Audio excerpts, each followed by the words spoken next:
लेकिन उसके अलावा रामभद्राचार्य जी के शिष्य भी इसमें लिप्त बताए जा रहे हैं। शंकराचार्य जी ने कहा है कि रामभद्राचार्य जी के शिष्य ने उन्हें फंसाने की कोशिश की है। तो ये पूरी साजिश है, ये लड़ाई। हर भगवा पहनने वाला संत नहीं है, योगी जी के बयान है। अरे योगी जी का तो एक वीडियो सोशल मीडिया पर वायरल हो रहा है, नमो पार्वते पते, ऐसे कंफ्यूज है। मतलब मुझे समझ नहीं आता कि मठाधीश जिसे कहते हैं, अपने आप को भगवाधारी कहते हैं, सनातन धर्म के रक्षक कहते हैं, उनको श्लोक नहीं आते। मैं कह रही हूँ, चैलेंज कर रही हूँ मैं उनको कि आप एक बार आइए जरा कैमरे पे और बताइए, हनुमान चालीसा ही पढ़ दीजिए। इनको कुछ नहीं पता, ये लोग झूठे नहीं पढ़ सकते, बिल्कुल नहीं पढ़ सकते। जिन्हें एक श्लोक नहीं आता, एक स्लोगन नहीं पढ़ पाते वो लोग, ये अनपढ़ लोग हैं जिन्होंने भगवा को धारण करके भगवा का भी अपमान किया, देश का भी अपमान किया। ये सारी चीजें आती होंगी, आप ऐसे चैलेंज कैसे? देखिए चैलेंज इसलिए कर सकती हूँ, वो तो कैमरे पे पूरे देश ने देखा कि कैसे नमो पार्वते पते और कंफ्यूज हो गए वो। तो ये दिख रहा था कि उनको ना तो किसी श्लोक की जानकारी है, ना उन्हें सनातन धर्म की जानकारी है, ना उन्हें भगवा का मतलब पता है। उन्होंने भगवा धारण किया और जनता को भगवा के नाम पर बेवकूफ बनाते हैं। आज इस देश में सिर्फ एक ही भगवाधारी, वो है प्रेमानंद महाराज जी। वो तो बोल रहे हैं ना, अब नार्को टैक्स से गुजरना पड़ेगा शंकराचार्य को, दूध का दूध पानी का पानी। अरे नार्को टेस्ट करवाना था तो कुलदीप सिंह सेंगर, बहुत सारे बलात्कारी है भारतीय जनता पार्टी में सत्ता में बैठे, उन सबके नार्को टेस्ट कराइए ना। और आप शंकराचार्य जी पर जो आरोप लगा रहे हैं, मैं उसकी कड़े शब्दों में निंदा करती हूँ कि आज हमारे शंकराचार्य जी पर ऐसे आरोप लग रहे हैं। और इसके लिए प्रेमानंद महाराज जी और तमाम देश के जो सच्चे सनातनी है वो ये कह रहे हैं कि शंकराचार्य जी के साथ आज वो खड़े हैं।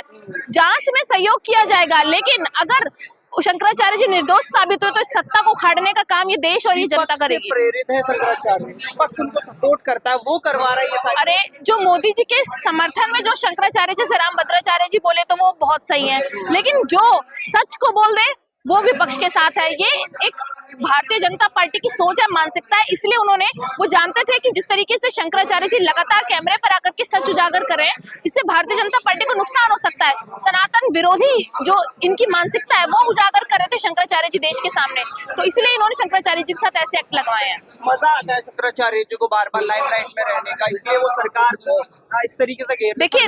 देखिए जब सरकार धर्म को धंधा बना करके राजनीति में लाए तो ठीक है, लेकिन अगर शंकराचार्य जी अपने देश के लिए और राजनीतिक बयान देते तो गलत है। ये कहाँ का न्याय है? और मोदी जी और योगी जी भगवा पहन करके पैसे कमाए तो ठीक है, लेकिन अगर हमारे शंकराचार्य जी उनके पास पैसे हो तो गलत है। तो ये वो लोग हैं जो सत्ता में बैठ करके धर्म के नाम पर लोगों को लड़वाते हैं। अब वो शंकराचार्य ने भी बोल दिया हमारे पास कोर्टों का एक तरीके से ये है कि हम हर कोर्ट में जाएंगे और जो सच होगा वो देखा जाएगा। तो इस चीज को कैसे देख रहे हैं कि एक तरफ वो भगवाधारी संत है लेकिन संविधान की तरफ भी? देखिए इस देश के अंदर हर वो व्यक्ति जो सनातनी है, हर वो व्यक्ति जो धर्म को मानता है, कहते हैं ना धर्मे रक्षो रक्षिता हाथ, जो धर्म की रक्षा करता है ईश्वर उसकी रक्षा करता है। चाहे वो मुसलमान धर्म हो, चाहे वो इस्लाम धर्म हो, चाहे वो सनातन धर्म हो, चाहे वो कोई भी धर्म हो, अपने धर्म की रक्षा आपको करनी है, लेकिन किसी के धर्म को भी अपमानित नहीं करना। ये हमारा सनातन धर्म हमें सिखाता है। तो मुझे लगता है कि शंकराचार्य जी संविधान को मानने वाले हैं, इसलिए उन्होंने कहा है कि मैं पूरा सहयोग करूंगा। लेकिन जिस तरीके के आरोप उन पर लगाए हैं निंदनीय है। अगर आज एक शंकराचार्य जी पर ऐसे आरोप लगते हैं तो नेताओं पर, आम जनता पर ये तानाशाह सरकार क्या करेगी? आपको क्या लग रहा है योगी जी रूठ गए हैं जो ये सारी चीजें हो रही हैं, या फिर कोई और बात? देखिए ये योगी जी रूठ नहीं गए, योगी जी को पता है आने वाले समय में चुनाव है, शंकराचार्य जी काफी नुकसान उन्हें पहुंचा सकते हैं, इसके लिए उन्होंने इस तरीके की चीजें की हैं। और मोदी जी योगी जी से तो मैं यही कहना चाहती हूँ कि श्री रामचंद्र कह गए सिया से, ऐसा कलयुग आएगा मेरे नाम से सत्ता पाकर सबको आंख दिखाएगा, धर्मों पर लड़वाएगा वो, जाति पर बंटवाएगा और बच्चों की शिक्षा को रौंदा जाएगा। जो शिक्षा को चाहेगा या जो शिक्षा को पाएगा उसको ये मार भगाएगा।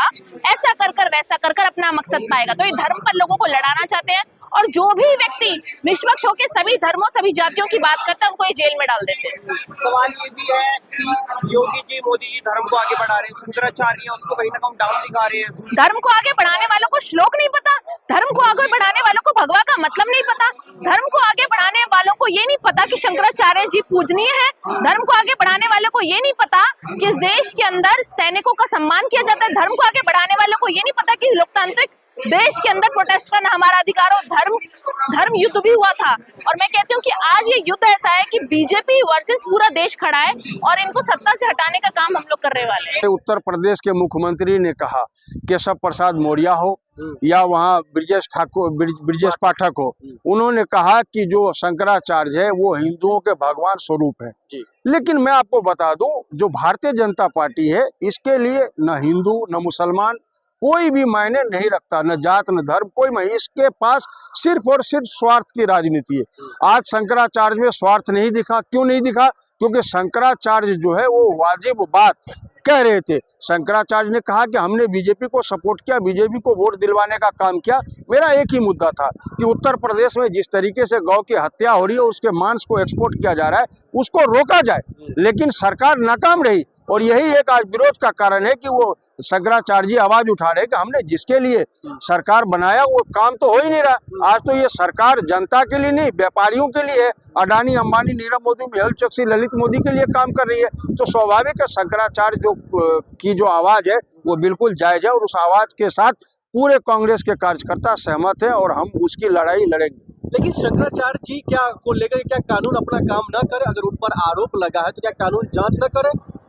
मैं ये कह रहा हूँ 2014 के बाद से 5430 मुकदमे हुए हैं। उसमें 10 मुकदमे ऐसे नहीं है जो भारतीय जनता पार्टी की सरकार, केंद्र की सरकार हो या राज्य की सरकार हो, उन्होंने साफ तौर पे स्पष्ट नहीं किया है। 10 मुकदमे, 5430 को छोड़िए, मैं सिर्फ 5220 को भी हटाइए, मैं 10 मुकदमों की बात कर रहा हूं जिसमें स्पष्ट रूप से कोई भी दोषी नहीं माना गया। और बाद में पता चला, वेरिफिकेशन जब हुई, जांच शुरू हुई, बाद में पता लगा कि मुकदमे फर्जी है। और शंकराचार्य कह रहे हैं जिस तरीके से जो वहाँ पे पुलिस कमिश्नर है वो IAS है, IPS है, वो तो मुझे नहीं पता, उसके साथ वो जो महाराज जी आशुतोष जी, उनके साथ केक काटते हुए फोटो 10 साल पहले दिखा गया। तो इससे स्वाभाविक है कि कहीं न कहीं ये सांठ गांठ से लांछन लगाने का काम। इन मामलों पर खुलासा भी हुआ, उन्होंने अपना पक्ष भी रखा। जो वो ऑफ ड्यूटी का वो फोटो था, उस वक्त IPS को पता नहीं था ये कुख्यात है, उस हिस्ट्री शीटर है, उस वक्त नहीं पता था। वो फोटो उस वक्त ली गई थी। लेकिन आप लोग एक जो है रेपिस्ट को बचाने का कामकाज कर रहे हैं। क्या धर्म के आड़ में आप कुछ भी कर सकते हैं? मैं आप कह रहा हूं कि शंकराचार्य पे ये तोहमत लगाना और ये बात कह देना कि वो रेपिस्ट है, मैं समझता हूं हमारे धर्म से भी गुनाह अजीम है। वो आदमी कतई नहीं, जिंदगी में नहीं, जीवित रहते हुए कोई भी पाप करने की कोशिश नहीं करेगा, नहीं किया होगा। इतना तो मैं विश्वास से कह सकता हूं, मैं मुसलमान हूं, इतना तो मैं जानता हूं। जिसे हिंदू भाई, हमारे जो हिंदू धर्म के लोग हैं, उन्हें भगवान मानते हो, उनके पांव छूते हो, उनका आशीर्वाद लेता हो। आज भारतीय जनता पार्टी सिर्फ स्वार्थ के लिए एक शंकराचार्य जो हिंदुओं का भगवान कहा जा रहा है, उसके ऊपर आप रेप का आरोप लगा रहे हो। वो भी वो लड़का जो स्पष्ट रूप से ANI पे कहा है कि हमें तो 3-4 लोग आए, गाड़ी में बिठा के ले गए, और ये कहा कि मैं जो बोलूं वही बोल रहा है। तो आज तो जो जिसके लिए आपने लांछन लगाया वो भी आपको स्पष्ट रूप से जवाब नहीं दे रहा है, वो भी स्पष्ट रूप से साथ नहीं दे रहा है। जो कभी भी शंकराचार्य जी गिरफ्तार हो सकते हैं, क्योंकि वाराणसी की जो पुलिस है वो उनके इर्द गिर्द घूम रहे हैं। मैं कह तो रहा हूं कि ये उत्तर प्रदेश की सरकार हो या केंद्र की सरकार हो, ये तानाशाह सरकार है और स्वार्थ के लिए कुछ भी कर सकती है। क्योंकि मुल्ला हो, मौलाना हो, पंडित हो, ABCD कोई भी हो, जहां भारतीय जनता पार्टी को स्वार्थ दिखेगा कि हाँ मेरा नुकसान हो रहा है, वो उस पर हावी हो जाएगा। भारतीय जनता पार्टी या योगी आदित्यनाथ जी? नहीं, हिंदू विरोधी तो सरकार है ही, लेकिन अब देश की जनता को समझने की जरूरत है। अब बताइए 12 साल में जो हिंदू का महामानव कहे जाने वाला देश का प्रधानमंत्री हिंदुओं के लिए क्या किया? आज 78 लाख युवा बेरोजगार है, वो हिंदुओं के तो है। आज जो दर दर के ठोकर खा रहे हैं बच्चे, वो हिंदुओं के तो है।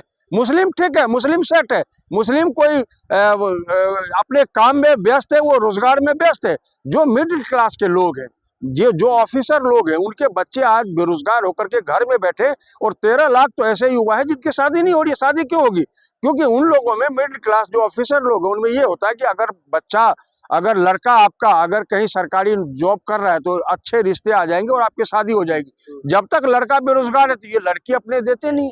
मुन्ना जी, आप बताइए, अगर एक योगी आदित्यनाथ जी जो खुद हिंदू हृदय सम्राट कहे जाते हैं, वो क्यों किसी शंकराचार्य, किसी भगवान का वो अपमान करेंगे? गलत है, इसलिए तो उन पर उंगली उठ रहा है। वो किस बात का योगी हो गया? किस बात का वो हिंदू हृदय सम्राट हो गया? जिसके राज्य में 250 करोड़ रुपया बीफ एक्सपोर्ट का चंदा आता हो, जिसके शासन काल में बीफ की फैक्ट्रियां खुलेआम चलता हो, जिसका नाम अल बशीर, अल कबीर, अल जहीर, अल हबीब हो, और वहां नाम मुसलमानों को हो, जिसका ऑनर जो है वो बीजेपी का नेता हो, और बीफ को एक्सपोर्ट बाहर किया जा रहा हो, और गौ की हत्या सरेआम किया जा रहा हो, वो किस बात का हिंदू हृदय सम्राट है भैया? अब बताइए हिंदू हृदय सम्राट क्या है? अगर हिंदू धर्म के हिसाब से गौ आपकी माता है तो सुरक्षा देने की आपकी जिम्मेवारी है। अगर राज्य में बीजेपी की सरकार है तो आप किसी मुंह से नहीं कह सकते कि हम हिंदू हृदय सम्राट सरकार हम चला रहे। पहले अगर आपको चलाना है तो सबसे पहले आपको गौ हत्या, जो निर्मम गौ माता की हत्या हो रही है, उसे आपको रोकना होगा। जो एक बहुत ही बड़ा पाप भारतीय जनता पार्टी को लग चुका है। अब ये सरकार 15 से 20 दिन की मेहमानी ये जाने वाली है। आप देखिए हमारे देश के प्रधानमंत्री कहाँ भागे, वो इजराइल गए। वो एस्प्रिन फाइल के जो मेल्स पे मेल्स बार बार लीक हो रहे, और हमारे पवन खेरा जी बिल्कुल हमला पे हमला। आप देखिए रोज प्रेस कॉन्फ्रेंस हो रहा है कांग्रेस कार्यालय से, उसको छिपाने के लिए, उसको दबाने के लिए हमारे चाय वाले चचा इजराइल भागे, देश के किसी काम से नहीं गए।